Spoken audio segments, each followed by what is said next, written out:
తింటారా?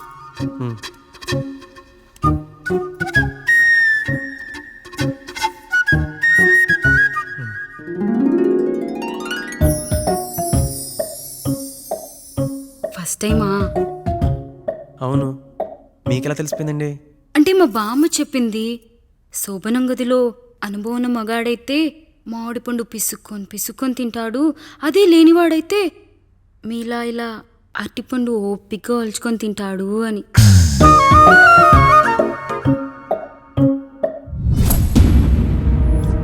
ఏంటవి? అవేంటో తెలీదా? ఫ్రెండ్స్కి పెళ్ళని చెప్తే హ్యాపీ బర్త్డే అనుకొని బెలూన్స్ ఇచ్చారు, ఫీల్ అవుతారు కదా అని 4 అక్కడ కట్టాను.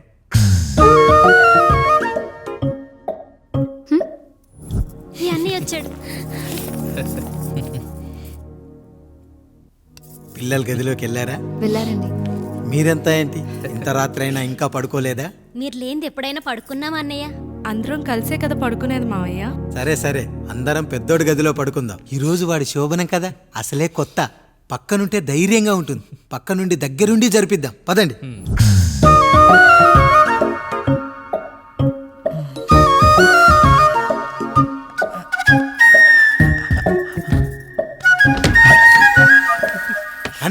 కానివ్వండి. మీరేంటి మావయ్య ఇక్కడ పడుకుంటున్నారు? అదేంటమ్మా పెద్దోడా, చెప్పలేదా? మేమంతా కలిసే పడుకుంటామమ్మా, నువ్వు మాతో పాటే. అవును భార్గవి. మీరు ఊరుకోండి. మీరు ఇక్కడ పడుకోవడం నాకు ఇష్టం లేదు మావయ్య.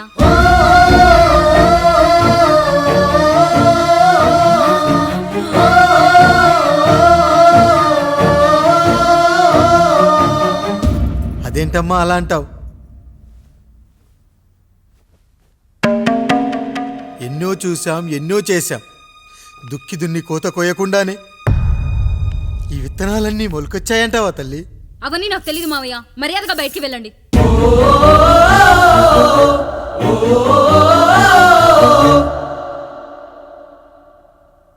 కనీసం ఆ మూలనైనా పడుకుంటామమ్మా.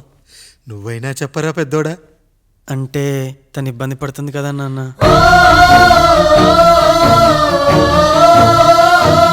నువ్వు కూడా ఏంట్రా, పిల్లలేదో ఆశపడుతున్నారమ్మా.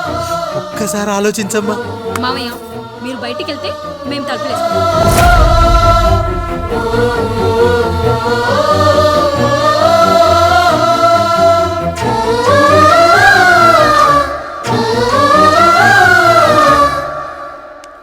వేసుకోండి అమ్మా, వేసుకోండి, తలుపులు వేసుకోండి.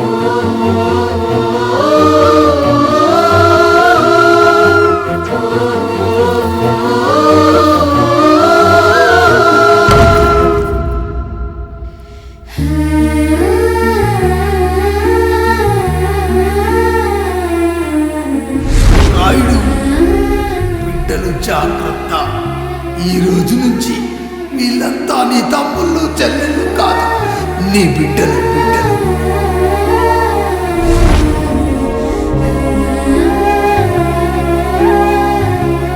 జానకి, ఏమండి?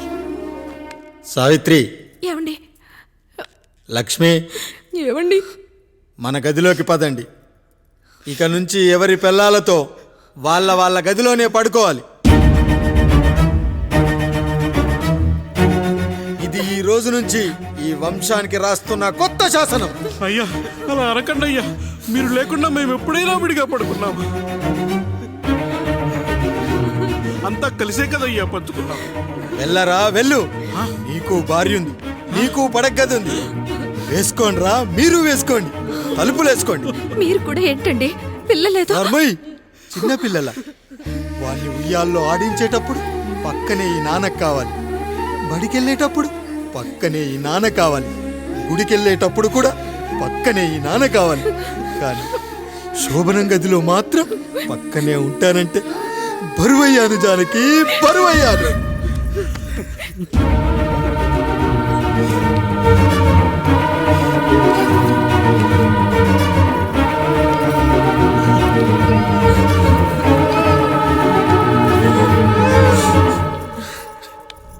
ఏంటండి ఇంకా అదే ఆలోచిస్తున్నారా?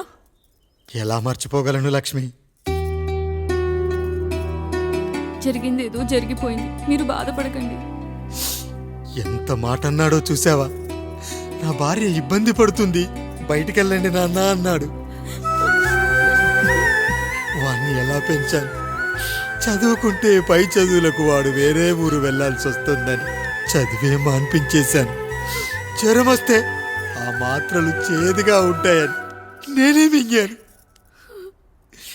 నోరు తెరిచి అమ్మ కావాలన్నప్పుడల్లా ఎంతమంది అమ్మల్ని ఇచ్చాను. నాన్న అన్న ప్రతిసారి నాన్నల్ని ఇవ్వలేకపోయానని వాడికి నా మీద కోపమో ఏమో జానకి. నిజమేనండి, మనమంతా ఇలా లేమే. మన కుటుంబానికి దిష్టి తగిలింది. మా నాన్న మరణంతో ఆస్తిపోయి తమ్ముళ్ళతో నడి రోడ్డున పడ్డప్పుడు ఇలాంటి కష్టాన్ని మొదటిసారి అనుభవించాను.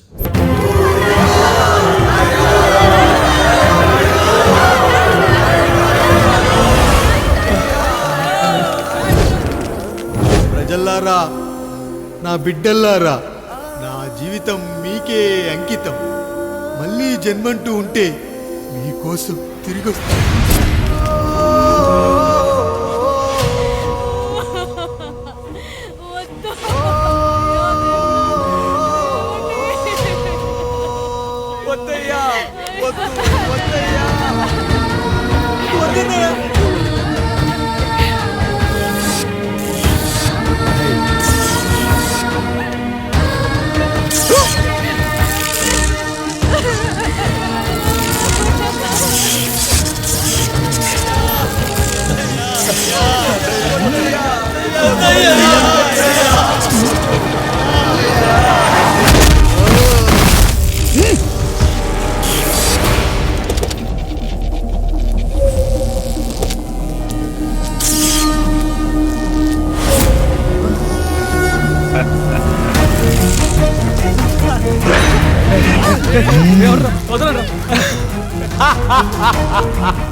ఎవడొస్తాడు? నిన్ను కాపాడడానికి ఎవడొస్తాడు?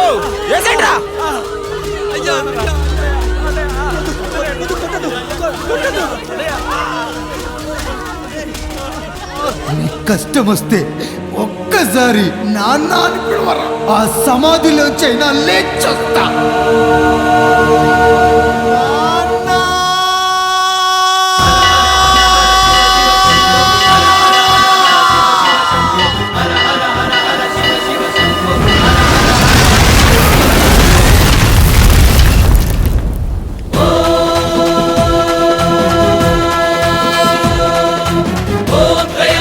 यजामहे सुगन्धिं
లేచి నిలబడండి, కొట్టండి, గట్టిగా కొట్టండి, కసితీరా కొట్టండి.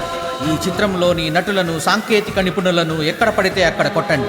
కనిపించిన ప్రతి చోట కొట్టండి చప్పట్లతో. విడివిడిగా ఉన్న వ్యక్తుల మధ్య బంధాన్ని నిలిపేది కుటుంబం. విడిపోయిన కొబ్బరి ఆకులను కలిపి ఉంచేది కొబ్బరి మట్ట. కుటుంబం కోసం నిలబడ్డ ఎందరో అన్నయ్యలకు మా ఈ చిత్రం అంకితం.